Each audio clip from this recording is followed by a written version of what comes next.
Terima kasih Bu Kesi Rahayu luar biasa. Jos temenanan. Ayo. Tenan, Jos. Wah, jos mantap. Bojomu Ayo. Aku ki kadang-kadang ki ngene lho, Pak. Apa, Mbak? Sik kelingan nalika awake dhewe pacaran mbiyen lho. Piye? Zaman kuliah nang isi Surakarta. Heeh. Kalau seksine Dek Putut kan dadi mahasiswaku zaman semono. Oh, yo golek seksi barang. Iya no. Terus? Zaman ngelingi sampean zaman seneng karo aku nggodho aku. Aku kan mlaku ning Taman Eden. Ning ngarep Taman Eden ngarep koperasi kae. Sampean kumpul karo kanca-kancamu mau jeling. Amlo aku ngene sampean ngelokke aku. Wah, si bokonge kok wedi. Ayo, terus baru kuwi sampean goleki aku. Ayo, pancen tak akoni kok ya. Lah kanggo kuwi wong wedok sing penting bokonge sik kok. Ayo. Perkara wajah iki keri. Ayo. Ya, masa aku ngene kurang manis? Loh, mboten ngoten tegese berawal dari bokong, akhirnya saya tidak pernah bohong seperti sunggokong, berambut gondrong yang akhirnya membuatmu semakin gotong royong. Ngono lho. Ayo ngono kuwi. Tenan kok Bu Kesi aku wis tenan. As arep golek sing kaya apa? Nggih ta, Pak? Bu, nggih. Piyayine ya cantik wis dosen setia karo bojo wis kaya ngono, suarane apik ya sinden kondang. Ha iya. Mula nggih manut kalih Mbah Amin kala wau pokoke bojo siji Bu Kesi sumpahku. Ya, Siji ning Solo, siji ning Magetan, siji ning Mboten tegese bojo siji tak jak dolan ning ndi-ndi lho Bu Kesi tanggapan. Ayo. Dek Putut rene, Dek. Ayo, saya perlu konfirmasi karo kowe iso ngejaki sinden kuwi nyapa kowe. Kene tak duetke karo si Mbak Birgita coba kaya apa. Ayo, Putut ini nembung Putut. Ayo, nggih. Aja ninggal aku trima meneng. Untuk puji aku seno. Dalam kibat dari Magetan.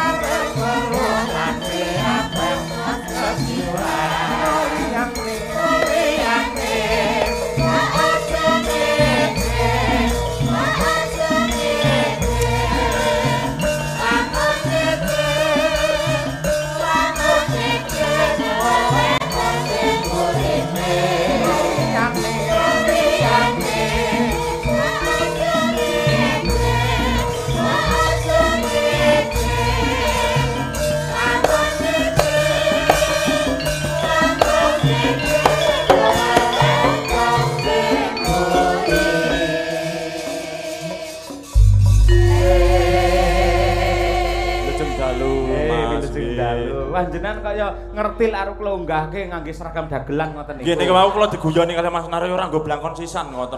Iya. Kula liwat mriki lho Mas. Nggih to. Dikira bintang tamu niku lho. Nggih, dikira anu Cak Mio jenengan. Nggih. Cak mondol. Mondol. Nggih. Pas prei niki.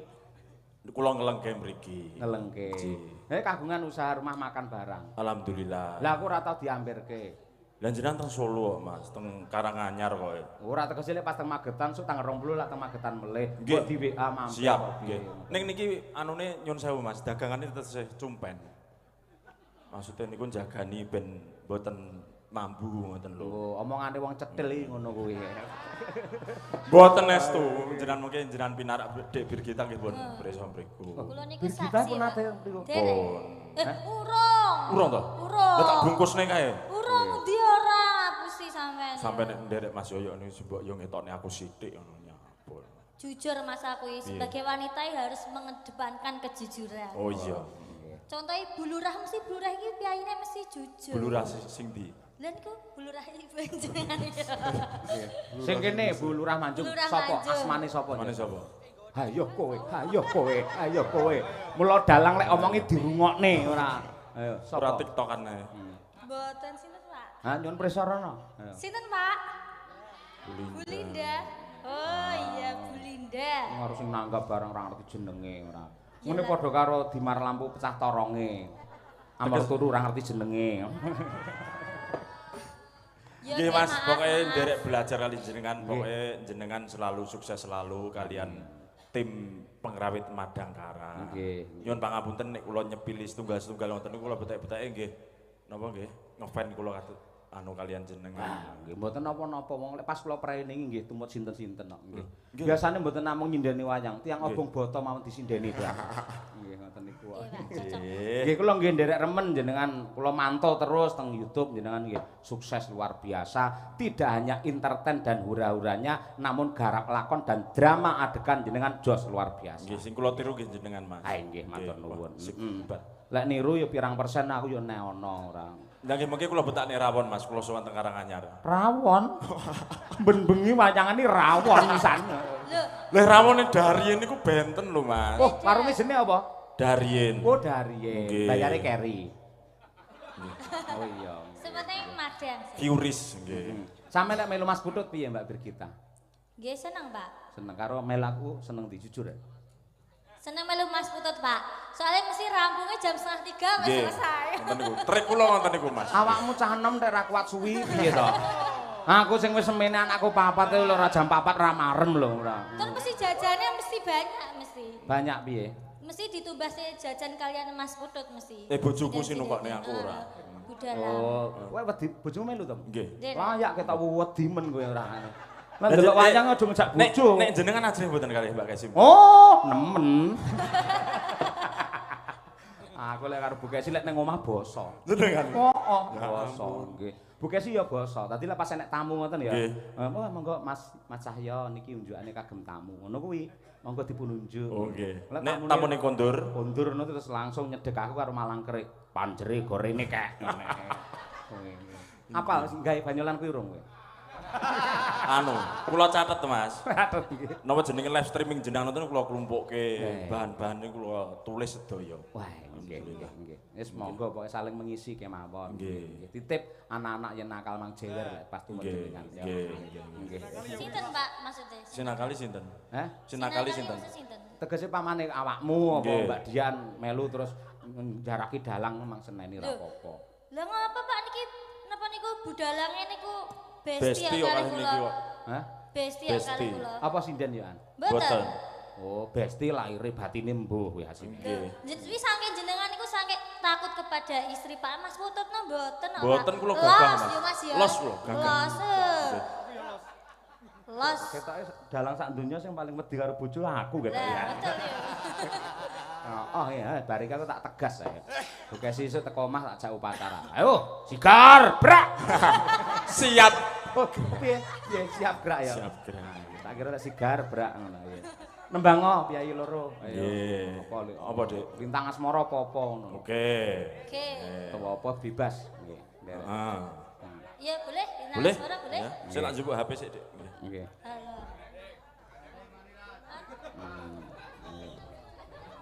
Lho. Kuwi lho. Katresnan sejati. Oke, lintang asmara wae, Dik. Aja meksa to, Bir, wong kono lagi senenge karo lintang kok ya masalah. Lintang Pambayun. Kancane jenengan. Nggih, coba Mas Putut Puji Agustina. Wah, elok. Sarjana seni, magister seni. Wah, elok tenan. Dasare ya buke Mara Sepuh ya lurah mula ya wis wah top nggih. Nggih, biasa, Mas. Biasa. Mbok menghormati karo Mara Sepuh. Kula sing maksudnya biasa niku kula. Oh, nggih siap nggih. Jan piyai gedhe dhuwur. Suarane apik. Mboten. Nggih. Sampeyan karo Birgita ketok ya serasi ngono modele. Mas. Bojo kula ten mriku. Mboten apa?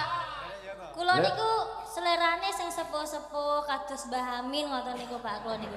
Kula niku senengane pancen yang dewasa-dewasa ngoten. Bener lek Mbah Amin bener dikeroki sare deke. Jenengan wau ngendikan merdeka ngoten Mbah Amin mboten langsung merdeka lho Mas. Piye? Lah nyaur nun ngoten piye. Dalem. Enggak. Mangga diaturake Lintang Asmara bagaikan cinta kasih Bulinda kepada warga masyarakat Manjung, bagaikan bintang yang menjadi contoh dan kiblat. Asmara adalah kasih sayang untuk kemakmuran warga masyarakat Manjung yang tercinta. Tepuk tangan. Nggih. Sing nonton ora umum Mas. Sami jenengan yo ngeten iki sami. Mboten patek Mas. Seprapate men mboten enten kula.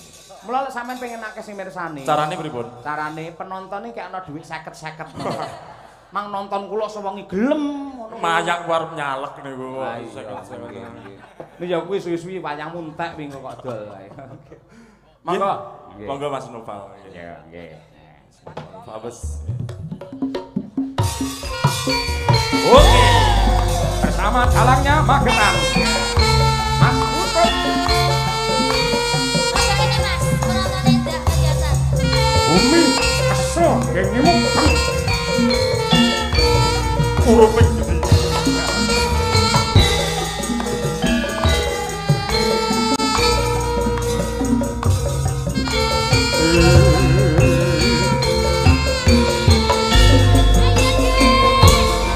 siang pantoro ratri mong eling manis sing ati sadyaku bisa anduweni marang sadya Sulaksmi.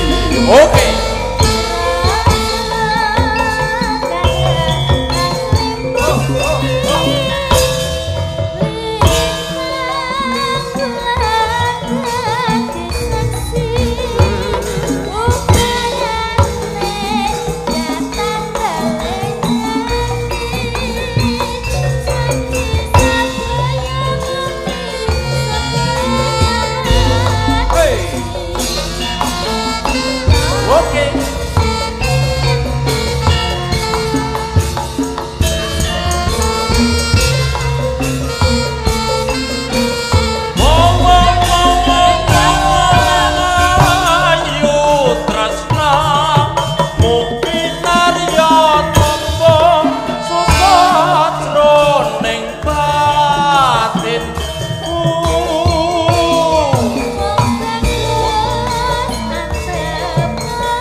Dipun lenggahaken menapa wigatosipun.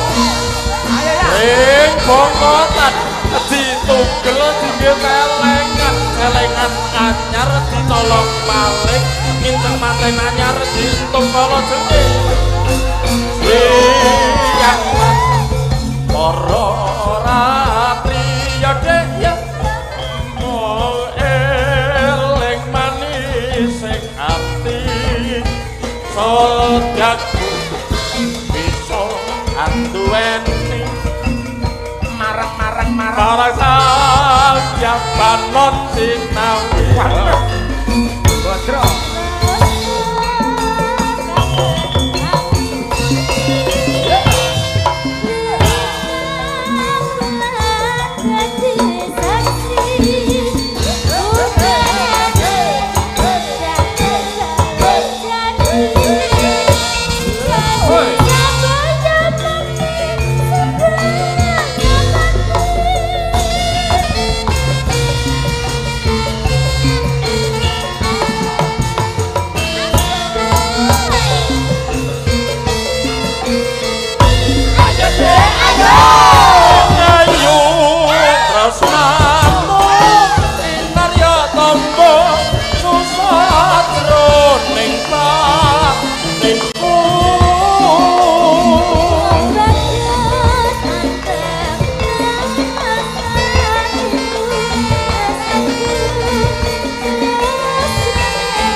Wah, kalau Mas ngoten niku. Masa pun tinggi Mas ngoten niku. Napa? Sing napane lirike ndisiki ngoten niku pun tinggi kali Mbak Tutik. Oh, wis.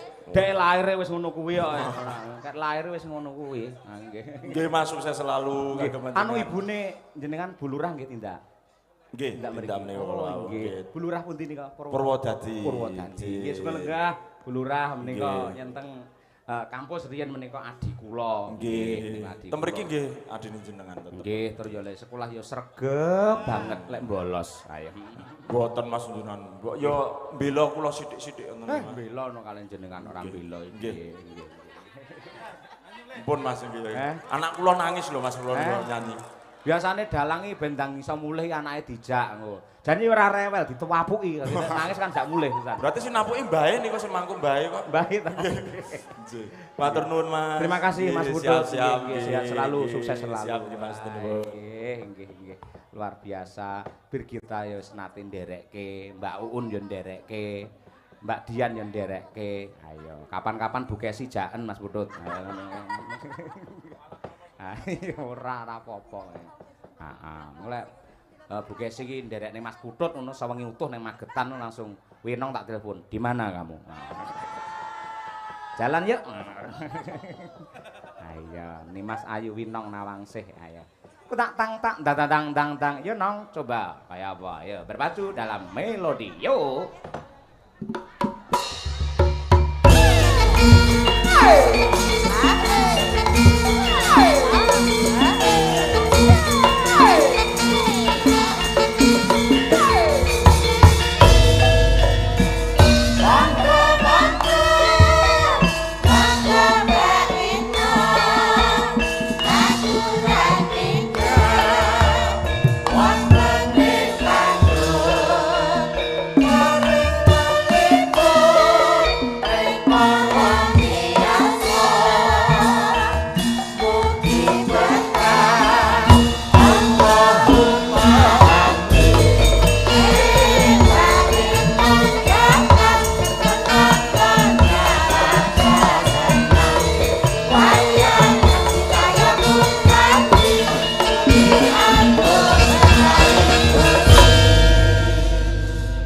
Dalu Mbak Winong Nawangsih. Iya Pak, selamat malam. Nggih. Sehat selalu walaupun dengan bahasa Indonesia ucapkan selamat sukses untuk warga masyarakat Manjung dengan kata-kata dan kalimatmu sendiri. Monggo. Oh iya, ya aku diambung karo Mbak Amin. Ya Mbah Amin ya ndak apa-apa. Aku diambung karo Mbah Amin. Terus? Masyarakat Manjung muga-muga tambah rajin. Oh iya rajin. Lek ngibadah lho Pak maksudnya. Ayo betul. Iya, Nah iya. liane, ayo aku diambung. Nah. Aku diambung Pak Dayakun tadi. Ayo, rene yo. Masyarakat Manjung kathah rezeki. Amin ya rabbal alamin. Neh. Ada. Apa? Aku diambung Mas Sulomo. Masyarakat Manjung tambah bahagia mulia. Amin ya rabbal alamin. Yes, elok temenanan Jan. Ya iki sing jenenge Winong Nawangsih. Iki wis penggemare walah luar biasa ning YouTube kuwi lek anggere Winong metu no iso wah penonton mak grutuk. Ayo, Keluar. Para jim sitan priprayangan do metu kabeh. Ayo. Keluar, Pak. Keluar. Ayo. Iya. Keluar ora. Iki ana pamundhut sik. Sugeng dalu bocange kula nyuwun lelagon podang kuning nggih kagem Ibu Kepala Desa ugi Bapak Ibu Perangkat ugi sedaya warga Desa Manjung ugi dumateng penggemar kesenian pagelaran Ringgit Purwa khususipun Mas Gondo saking Kota Madiun kali Mas Eko Lumadi saking Desa Teguan Jiwan Kabupaten Madiun nggih. Sekian nyuwun doanipun bocange mugi sedaya warga masyarakat Manjung guyub rukun tansah pinaringan sehat tebih saking sambekala anggenipun tetanen lan beternak mboten kenging hama utawi ama utawi penyakit menapa kemawon. Allahumma amin. Saking kula Eko Mantri. Ha kuwi. Si enek iki saka Pak Pardi kucing ora enek kucinge. Pensiunan apa iki? Apa iki? DAAU Halim. Oh nggih, minta lagu waktu apa ki sembahyang kalian urip apa ki? Bisa nggak sih Pak bacanya? Tak macane ya Pak. Wow. Tak bacain. Ya. Ini tuh Pak Pardi pensiunan Daal. Lah, ya toh. Maksud toh. Daalul Halim minta lagu waktu sembahyang dua urip Ana kutha anak ta cedhe sesideman. Ya, Ku lho Pak, urip sesideman. Iku Pak permintaannya. Sik bentar ada saweran untuk Mbak Winong 200.000. Tuh lho Pak, ada saweran untuk Mbak Winong 200.000 katanya. 100. 200 loh Pak tulisannya ini loh Pak, ada saran untuk Mbak Winong 200.000. Mbak picek 100 asline. Loh, Untuk tambah-tambahi dhewe. Loh, ini tulisannya 200.000 Pak, jenengan ini dalang kondang kok malah ngutil iki lho. Loh, iku ora perkara udel utawa pelit. Lah, Sing pripun? jenenge 100 ya omong 100 aku ngono Lah kuwi. tulisannya 200 sih gimana? Kowe ngengkel 200. Iyalah. Bu Lurah mang tambahi 100, Bu. Malah njaluk karo Bu Lurah nggih. Gampang aja ngitung kaya ngono tak 200 ya. Iya ya Pak. Kecil ning Mbak Ben ayu banget pisan ya. Apa itu Mbak Ben itu apa? Hah? Mbak Ben itu mana? Apa Itu apa ya, seperti sanggar seni yang ada di daerah sini gitu. Oh, Tempatnya para wanita menari-menari gitu loh ya. Oh, jenengan nggih nate mriko, Pak? Jenengan nate mriko? Tahu karo Putut iki lho. Oh, iya toh, yo. Kowe ora ngono kuwi. Pilihan antarane iki kodang kuning apa sesideman. Saya tadi sesideman sudah ya? Oh, belum. Ben nuansane beda ganti podang kuning. Mau lah sambung wanci dalu. Enggak apa-apa, Pak, saya nyanyi podang kuning. Loh kok ora apa-apa? Iku ora apa-apa rumasamu piye. Ya udah saya cuma tanya aja. Kenapa sih? Ya, patih podang kuning. Coba ya apa.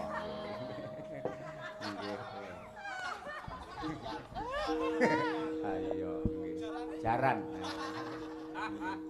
No. Saya mau nanti podang kuningnya naik jaran, boleh ya? Oh boleh, engko sing kedua. Sampeyan karo rada geser-geser ini ra ono. Sing kersane kan ketutupan kamera, ketutupan sone blonder. Oh iya. Sini ya, Pak. Blonder ini kok sone ning kono melu tampil. Oh iya. Ini boleh tak bawa pulang enggak sih? Ini boleh tak bawa pulang enggak sih? Oleh ning bar kuwi dikepruki wong sak desa kowe. Kuwi durpres ya. Oh iya. Nggih, bar iki ku diaturake durprese. Iya. Nggih, coba. Nggih. Pinong nawangse. Nadian yo. Ayo guru wilangane kakean. Nadian wujud temong peksi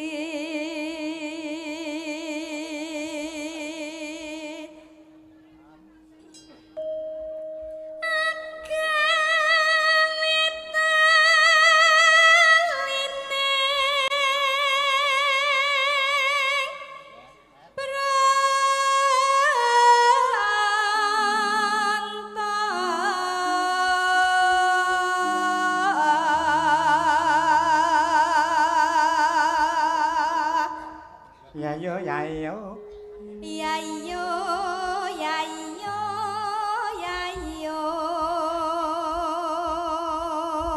Yuyuke yo.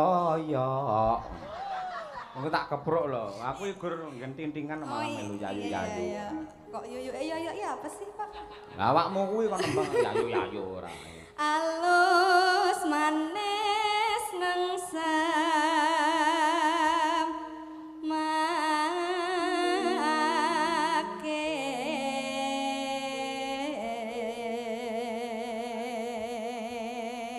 Winong iki suwi-suwi yang gregetne kok. Kenapa sih? Lah ki mawon enek mau ninting duduke laras yayu-yayu. Wong kuwi melu-melu yayu-yayu. Iya. Biyen aku nano-nano ngono. Kaya permen ya, Pak, nano-nano. Enggak, Pak. Itu tuh saya tuh kan sebagai ponakan yang baik ya nurut sama omnya tuh, Pak. Ya, maaf Ya toh. mosok ya dalang padake permen. Wis seneng permen apa piye? Suka. Nah, suka aku tak tukone kowe sing ngemut. Ayo. Iya, jenengan pernah nggih gadah? Gadah toh permen. Apa? Duwe Heksos. Wis minggon kong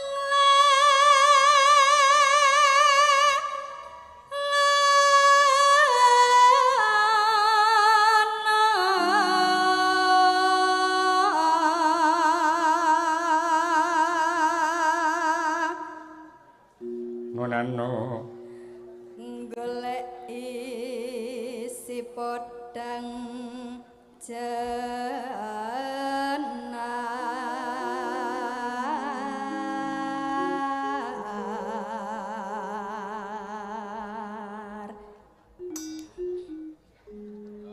ibu bunga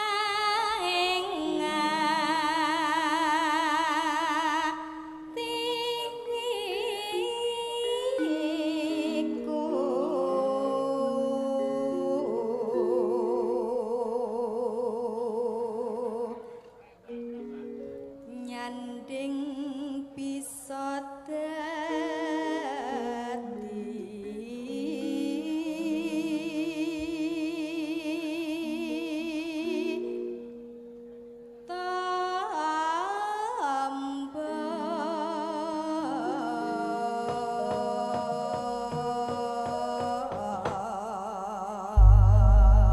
Jos luar biasa.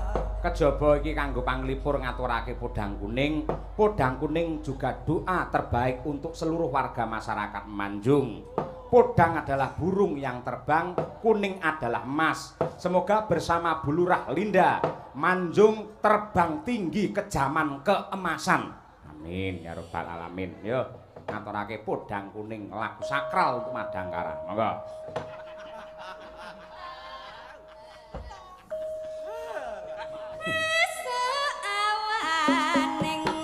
Golek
Yo.